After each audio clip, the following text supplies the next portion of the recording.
অভিনেত্রী মিমি চক্রবর্তী, যিনি অভিনয় দক্ষতা আর নিজের ব্যক্তিত্ব দিয়ে এরই মধ্যে পশ্চিমবঙ্গের সিনেমা প্রেমীদের মন জয় করে নিয়েছেন। সেই সঙ্গে জয় করেছেন বাংলাদেশের দর্শকদের মনও। মিমিকে সর্বশেষ দেখা গেছে রায়হান রাফি পরিচালিত সিনেমা তুফানে। এ সিনেমায় তার বিপরীতে ছিলেন ঢালিউড মেগাস্টার শাকিব খান। এরপর থেকে ভক্ত অনুরাগীরা মুখিয়ে আছেন তার নতুন সিনেমার জন্য।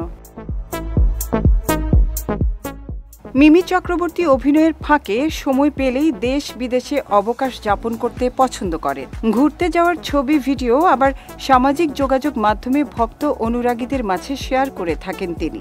বর্তমানে অবকাশ সময় পার করছেন মিমি।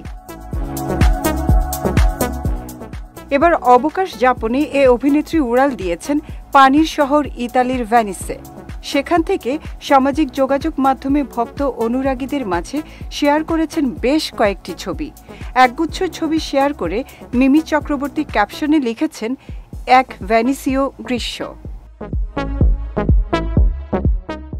সোশ্যাল মিডিয়ায় শেয়ার করা ছবিতে দেখা যায় ভেনিসের তপ্ত গরমে খোলামেলা পোশাক, মাথায় ক্যাপ, চোখে রোদ চশমায় ভেনিসের অলিগলিতে ঘুরছেন মিমি।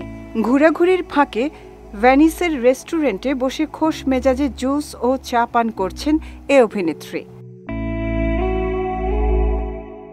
শেয়ার করা ছবিগুলোর কমেন্ট বক্সে নেটিজেনরা বেশ প্রশংসা করেছে।